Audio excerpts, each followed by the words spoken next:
Hi, welcome to Infusion Health, the podcast. I'm comedian Chris Patrick, a.k.a. self-proclaimed power man. And I'm here with my co-host and significant other, Rach. Hey, guys. Now, today we got a real interesting show. We have Alyssa Couture, and she's calling from New Hampshire.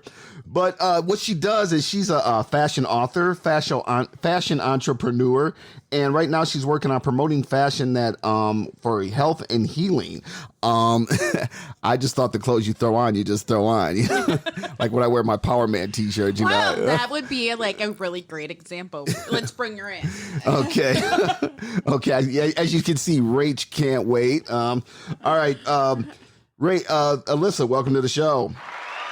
Oh, thank you so much. Thank you, Chris and Rach, for having me. Thanks. Thank you so much for being on. So, you're working now. Now you're a fashion. Let's take a little bit in your background. You're a fashion designer, fashion author, and entrepreneur. How'd you get started in fashion? Did you go to school for this, or? Yes, I had originally went to the Academy of Art University many years ago, and I've been in the industry of fashion retail and visual merchandising and styling for many years. So I've been in corporate fashion as well as doing a lot of entrepreneur work within fashion, working on my own fashion brand, Alternative Fashion, which I don't do anymore. And I did quite a bit of fashion journalism. And also I dabbled into fashion show production. So I have a strong passion for fashion and design. Mm-hmm.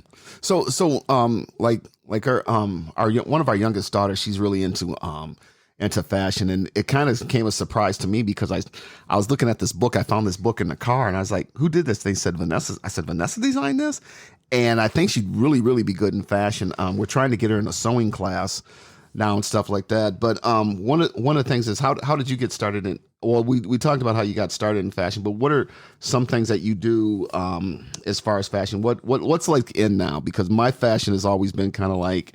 Well, it's not really an episode about fashion. It's about the clothing and materials that are made to help you with your health.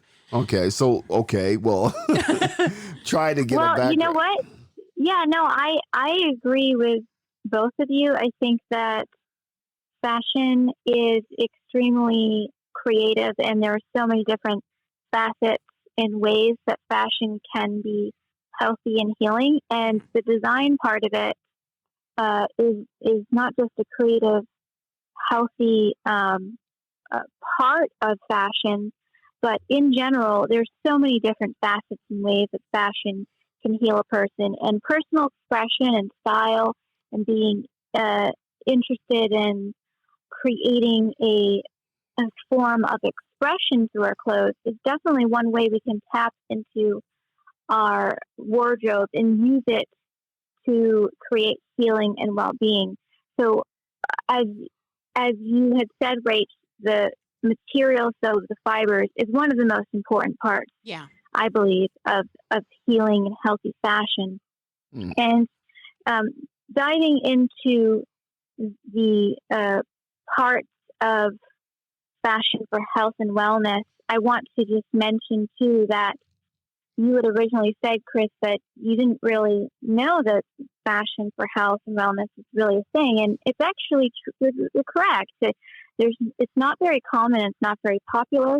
And it's progressing slowly but surely, and it is happening, but not just the mainstream fashion consumers, but even within the fashion industry, it's not a large niche subject. It's started to slowly and progressively happen during the coronavirus, when we were all, dressed in our comfortable clothing, our relaxed outfits, and we start to take our health more and more seriously because of everyone kind of, getting sick and whatnot. So we've had this boom of the health and wellness sector within the fashion industry and within local and online fashion markets. Mm-hmm. And this is occurring because of the evolution of fashion. And as your podcast promotes, Health Infusion, we are actually what we're doing here with fashion is creating an alternative health treatment through our clothes. So using our clothes as a form of alternative therapy. Hmm. Well, like when I was growing up, okay, I'm the youngest out of three boys, and when I was growing up, basically, my mother dressed us, and my mother was very very hip to the latest fashions, what everybody else is wearing, and I remember I was the odd sheep because I was always the one. She's like, "Well, I bought you this, bought you this." And I'm like, "I don't like that. I don't like that. I don't like that." So, but looking back, I realized I started coming into my own of my own style and started to get my own style, and it got to the point to where she's like, I can't shop for you anymore. I need you to come with me, and you need to point out, because every time you tell me to buy some, every time I buy some for you, I always like, take it back, take it back. So I realized I was coming into my own kind of fashion sense of what I liked and what I didn't like, colors that work for me, colors that don't work for me. Like I don't own a pair of brown pants or a brown shirt because I just don't feel good and I don't look good in brown. You know, for some reason, it just does it to me. Well, what I find is interesting that a lot of listeners don't know is when we have 2 or 3 podcasts during a day, and I get a nice little strip tease from you because you're always switching into a different Power Man shirt. So tell me why you feel so much energy from this Power Man shirt that you have to switch all the time. Well, okay.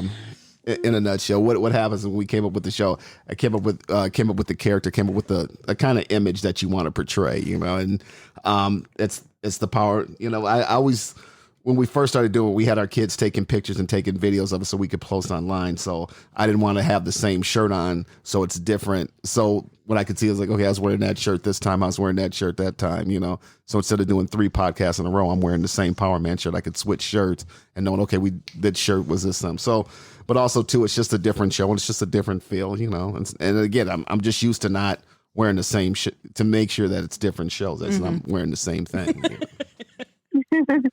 That's awesome. I personally find your stories really incredible and truths about fashion. And I saw your power shirt on Facebook. I glimpsed a photo of your shirt, and you know it's powerful. It's almost, you know, you're tapping into the energy of the imagery and the creative aspect of it, as well as you're kind of harnessing your own type of signature, your own type of way of kind of connecting with who you are and what you want to represent. So there's different aspects and ways of looking at how we connect with our own logos and certain imagery. I know that there was one gentleman who had worn his own T-shirt with his business logo on his shirt, and having that connection with your own business image or business label on your shirt is actually kind of creating more and more spiritual powers within yourself and with your fashion. Mm-hmm.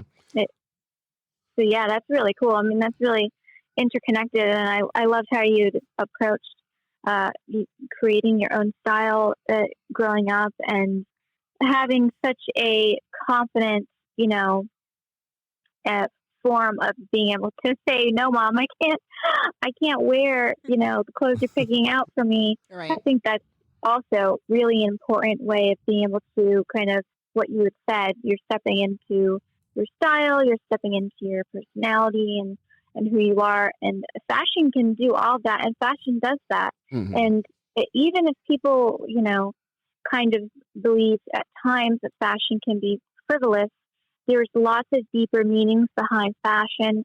Fashion is not just artistic or creative, but it's also a form of communication. Mm-hmm. It's our language. It's how we speak to each other. And lots of times when we have these collective trends going on in society, we're also forming a universal form of communication, because we speak different languages, or we eat different types of foods, or we wear different types of clothes. But when we see our fashion in the trend perspective, we can also connect and relate with one another in a very interesting way. So you talk about like promoting healing health through fashion. What are some materials that are good? Some materials are bad. Like we got cotton, we got silk, we got polyester, we got. For me, just to twine in here, for me, cotton, it really isn't a problem. Just so everybody, all the listeners understand, when I first got neuropathy from having my varicose vein surgery, there was a lot of fabrics that I could not personally wear. Now, it wasn't like I can't wear that cotton or I can't wear this cotton. Sometimes it had to deal with how it was woven together. Mm-hmm. Well, sometimes that stuff is interwoven with other synthetic materials and stuff like that that can be that could have damage. But like I was asking Alyssa, what are some clothes that have healing properties? Because I know that they can make clothes out of hemp, they can make clothes out of silk, wool, and yes. And in regards to therapeutic fashion, I'm all for that. Fashion as a form for physical therapy. I use compression garments in cotton, mostly in spandex, for some parts of my garments. And socks, for instance, I just recently learned that we have meridian point channels in our ankles. Mm-hmm. And if we wear ankle socks, the cool air doesn't hit the meridian points, and it actually blocks out the cool air and helps channel the energies within our body. So I'm talking about fashion on a holistic level through the chakras and the meridians and the energy body, but also what you had just mentioned, there are specific plant-based materials that are specifically going to help our skin and within our body, and they're called cosmetic fabrics. Mm-hmm. And this truly is the future of fashion. And one example would be Earthpeutics is a fashion and spa, well, not fashion, they're a spa brand, and they developed a line of gloves and spa socks infused with aloe vera treatment. And this is just one specific example, using fabrics as a form of medical treatment, and using the cosmetic fabrics as a way to have the medical botanicals, herbs, and whatnot, whether that be aloe vera, certain herbal dyes like turmeric and neem, certain types of minerals or seaweed powders, zinc, vitamin powders, all of these different types of botanicals, herbs, and minerals, and vitamins. They can be treated within the fabric and on top of the fabric. And when the fabric is treated with these types of ingredients, they then go through the pores, through the skin, and into the bloodstream and whatnot. And we're finding right now that polyester nanotechnology fibers at the molecular level, up to larger fibers of polyester are being consumed. So these plastics are getting into our bloodstream, they're getting into our feces, and it's not just through drinking bottled water. We are inhaling fibers, throughout the day. Sure. So to be more specific, plastics is definitely not the future because it's not biodegradable, for one. Yeah. And there is definitely some concerns with how plastic is in relation to the human body and the health of it. Mm-hmm. So we really want to focus. Yeah, go ahead. No, you go ahead. Just touching base on just that synthetic stuff. A lot of when I was having the most of my pain, a lot of that synthetic stuff, mainly skirts, were just a no-go for me. That just rubbing up against my leg would send me to a day that was so painful and so uncontrollable that I finally got to the point where I'll try it on. If it doesn't feel good, then I have to take it off because I can't have that kind of day. Exactly. So you just proved a very important point. Some of the therapeutic ergonomic synthetics can occur But what you had experienced was a non-ergonomic synthetic fabric that irritated your skin. It irritated, your inner body. And I find that happens to me with when I don't have neuropathic problems, because I've also been having issues with neuropathy within my leg and foot and ankle. And I find too that, the irritation that occurs through these synthetics is possibly due also to the energetics of it. And I don't want to get too, metaphysical on you, but when in India, there's an institute that compares cotton to synthetic polyesters. And in India, they've considered polyester as tamasic, which is a term for toxic. And they've considered plant-based fabrics like cotton as sattvic, which is pure. So we're dealing with the energies of the plant. Wearing the plants is very therapeutic versus the fossil fuels, which is actually irritating and possibly slightly acidic. So it's not pH balancing, and it's also not breathable. So we're dealing with that entrapment of the sweat on top of the skin, between the fiber and on the skin, and that sweat that does not absorb into the synthetics like a cellulose fabric would. And that's going to be causing even more irritation. So there's numerous different reasons why I absolutely love plant-based fabrics, and the future fashion is not just a few plant-based fabrics, a whole host of them. We have pineapple leaf fiber, nettle, rami, bamboo, linen, seaweed fiber, cactus fiber. There's plants from around the world that are going to be celebrated and more produced within the textile industry. And this is going to create the fashion enlightenment, is being able to wear different types of plants, and also wear the different types of plant spirits, because we have this plant medicine, plant spirit connection within us, because everyone is drawn to nature. We all go out into the wilderness, we go to the beach, we have this wonderful experience with nature. So being able to wear more and more plant-based garments, even if it's just your first layers, right, is really important. You don't have to be completely polyester-free. I'm not completely polyester-free because it's the demand right now in the times, and it's almost impossible. It's almost impossible to wear plant-based 100%. So I just say I encourage plant-based fibers because it's healthy for us, it's good for us, it's therapeutic, and it's definitely the future of fashion, more and more so. What do you think? Because it's circular. It's biodegradable. We need it. We need it for our ecosystem, and we need it for our human ecosystem. Yeah. Yeah. Well, do you think a lot of people are using or we're manufacturing polyester because one thing, it's cheap to make, but so how is it cost effective as far as making plant based as opposed to using the cheaper polyester blends for clothing? Well, we have to develop more and more advanced textile machinery in order to pick up with the pace of the synthetics, because you are correct, it is faster and quicker to make. Petroleum, polyester, rayon, acetate, acrylic.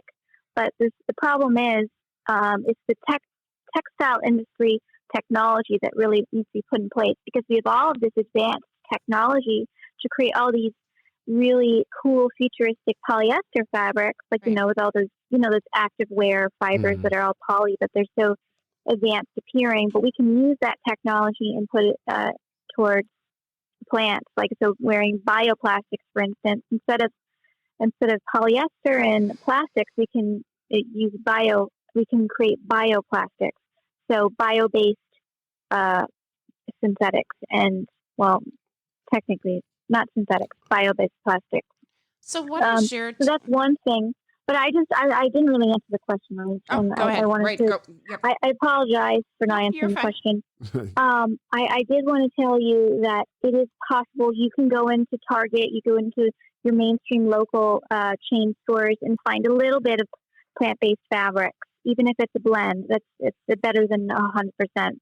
And more so, we're going to find that it is completely possible to have a plant-based wardrobe. It might have to be more minimal if we're on a budget, it's a more Zen wardrobe, less is more and whatnot. But we're even finding too in some of the more wealthy luxury markets, it's all poly too. You find in the entire hierarchical mode of fashion, whether it's ready to wear, couture, or mass fashion, it's a lot of it. It's really all poly. So we just have to come through into some serious progress with the demand of creating the demand of it, the demand of better materials. So what's your take on recycling, people taking water bottles and recycling them into clothing, or what's definitely happened since the pandemic is a lot more people are looking at thrift stores and stuff like that to get their clothes and upcycling them? Well, those are two important points to address. And I'll say I do find to be a little annoying that they're considering recycled plastic bottle fiber as sustainable, because it's just creating a vicious cycle of more and more plastic bottles.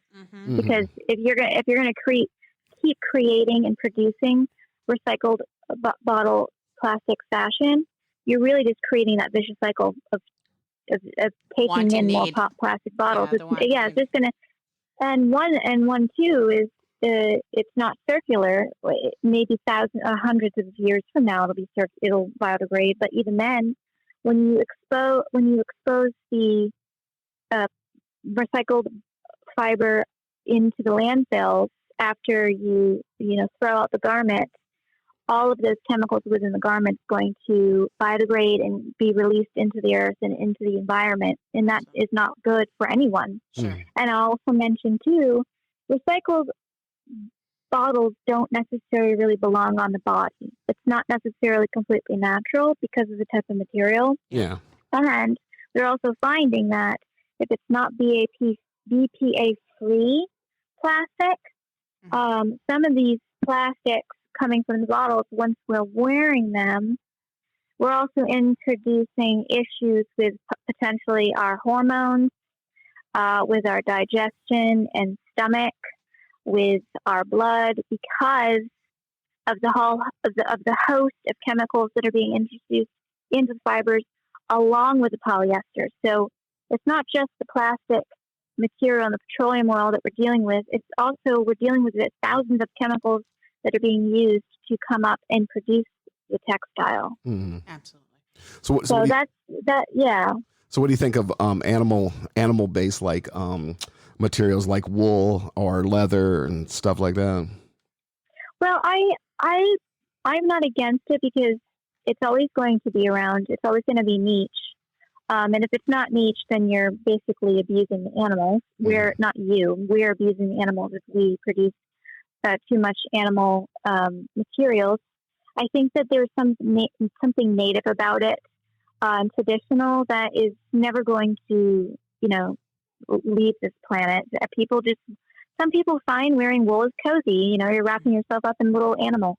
But at the same time, it's also, there's ethics behind it, and there's a lot of disturbance, and a lack of ethics that need to be sort of addressed. So I treat it like as a fine line. I don't wear animal fibers because I'm allergic to them. I have worn a little bit of leather, and the sustainability wise, they do last a long time. Like I said, I think moderation is going to keep it in control. I don't think that I'm for animal fibers, but I'm not against animal fibers. I think if it's done the right way, then it's fine. But there's too many people trying to kill animals out there just for, and the best way to explain what I'm saying is the movie Dances with Wolves. He is a white man that goes into an indigenous region, and he is baffled by how many buffalo were just killed for their skin. That the whole part of that whole animal was not used. So to use animals just for their skin, it's just horrifying. I agree with you 100%. Yep. Well, that's also, I agree with you. And that's also the thing too, because we're here in Minnesota. So when it comes wintertime, 6 months out of the year, we're looking for warm. So we're looking for leather, wool, and Yes. something that's going to keep our bodies warm during the winter when we're going to work or waiting for the bus to go to work. So we're looking for warmth. Yes, and that's why I wear polyester mostly, because a lot of the outerwear apparel is not plant-based right now. They haven't developed enough, Right. and there's not enough demand for it. But there's definitely some innovations that are going to be occurring. Definitely some new alternatives for plant-based apparel for outerwear. But right now, I mean, if you lived in the tropics, you'd be just fine wearing plant-based tank tops and shorts and whatnot. But in different climates, you're correct. It's definitely going to be a concern. And moving forward, I would say warmth is priority. It's more important than wearing plant-based apparel for sure. Well, and that's also the thing too, because like some winter jackets you wear, if you open up that lining's not filled with like goose down or regular down. It's filled with like a polyester down. That's not as warm, but it's a lot it's a lot cheaper to make it. Yes. So Yep. Going back to my original question, what do you feel about upcycling? People going to the thrift stores and upcycling their clothes. Oh, I think it's great, and I think it's important, and I think that there's definitely lots and lots of thousands of companies doing really good things with upcycling thrifted apparel. I know that there's this one lady who takes used menswear long sleeve shirting and turns them into interesting fashions for women. So there's all different types of really cool ways to upcycle fabrics, upcycle garments, and I definitely think that's an important way of not just keeping the landfills down and keeping us with less waste, but it's also a creative activity for people. Yeah, absolutely. Well, that's one of the things with upcycling. I remember I was watching a soap opera with my kid and with my daughter, and I said, "Yeah, you know where they get those clothes from?" She's like, "Where?" I go, "They get them from thrift stores." I said, "Because with a soap opera, they only got so much money in the clothing budget that a lot of times they just buy that stuff. They go to secondhand stores and buy that stuff real cheap, and they got a designer on hand, a tailor on hand who tailors it to that particular actor and all that, but." If you look at that coat, it looks expensive. That coat is probably like $2-3, because it's cheaper. Yeah, that's a good point. That's a very good point, and that's true. A lot of the film and theater industry, they don't have a large budget, and I would be really surprised that any of them would like hand make all of the costumes or outfits. So the thrift stores are definitely going to be coming into handy in the future. Also renting clothes, renting special occasion outfits instead of just hoarding them into closets. You can just renting clothes. Yeah, you remember that was on it was on the Shark Tank. This woman was buying other women's wedding dresses and turning around and renting them out instead. Okay. Yep. Yeah, I mean, there's all sorts of things out there that's happening. It's incredible, and I can't even keep up. Yeah.